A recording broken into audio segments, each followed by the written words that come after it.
Благодарам, председателе. Два предлога имам. Пред да почнам со предлозите, би сакал вака да ви го исцитирам членот 74. Седницата на собранието почнува со работа во закажаниот термин со присуство на претениците. 11 часот беше закажана, во 12 почнав. Ајде тоа и некако да помине. Меѓутоа, пред пратениците нема предлог на дневен ред и ние како координатори и пратеници се снаоѓаме како знаеме и умееме, вие читате, ние слушаме за да ги добиеме пред нас. Погледнете, проверете дали има дневен ред, па потоа ќе разговараме. Добро е предлог дневен ред да има, затоа што ниту можеме да ги пратиме сите овие 30 точки, ниту можеме да гледаме што се случува во салата.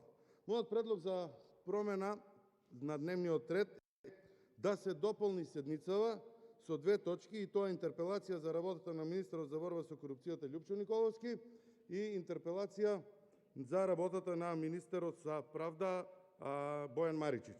Од причина што тие точки беа ставени на дневен ред, кога побаравме тие точки да се тргнат за да биде исчистена седницата само со точките кои што беа поврзани со ковид пандемијата, останаа во собранието, значи би замолил, бидејќи имаме материјал за нив, да бидат ставени како точки на дневен ред.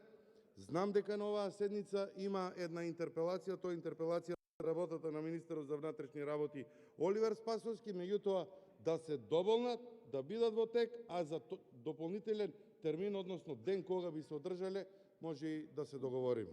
И барам поддршка од мнозинството на овој мој предлог, за да укажат и покажат дека транспарентно работењето на министрите може да дојде во собранието и пратениците се тие кои што треба да продискутираат за начинот на работата. Една од обврските на пратениците е да продискутираат за ова што го зборувам, а тоа е работењето на министрите за министерот за борба со корупцијата Лјупчо Николовски и министерот за правда Бојан Маричич. Благодарам.